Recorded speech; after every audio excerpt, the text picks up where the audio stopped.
মাছের ডিমের বড়া ভাজার জন্য আমরা মাছের ডিমটাকে ভালো করে হাত দিয়ে আগে মাখিয়ে নেব। এরপরে কাঁচা লঙ্কা, কাঁচা পেঁয়াজ আর অল্প একটু ময়দা দিয়ে ভালো করে মাখিয়ে নেব।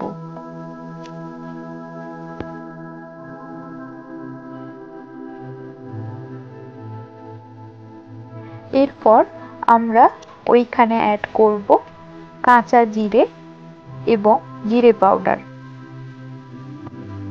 ভালো করে মাখিয়ে নেব।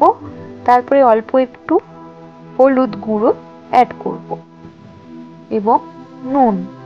ওখানে ভালো করে মিশিয়ে নেব।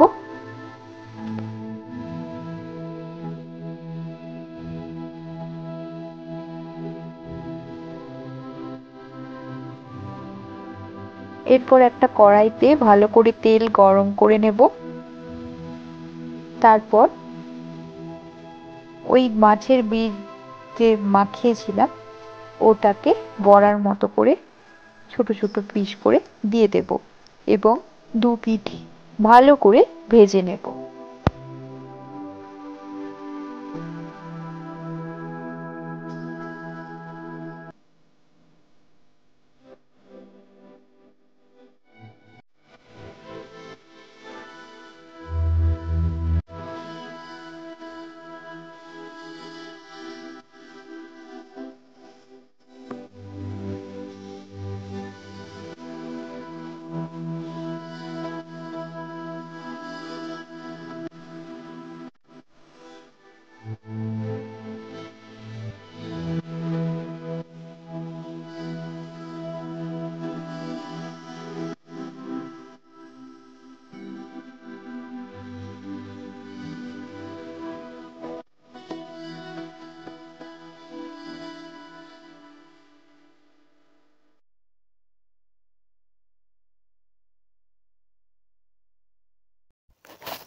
দেখে নিন বড়াগুলো দু পিঠই খুব ভালো করে ভাজা হয়ে গেছে।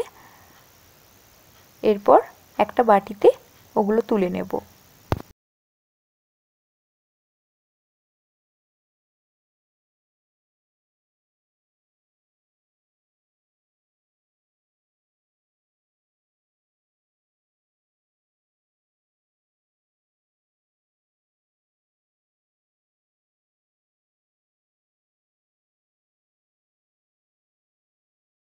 তো বন্ধুরা, আজ আমাদের হয়ে গেছে মাছের ডিমের বড়া ভাজা। রেসিপিটি ভালো লাগলে প্লিজ লাইক, শেয়ার এবং সাবস্ক্রাইব করে দেবেন আমাদের চ্যানেলটিকে। সবাই খুব ভালো থাকুন, সুস্থ থাকুন। নমস্কার।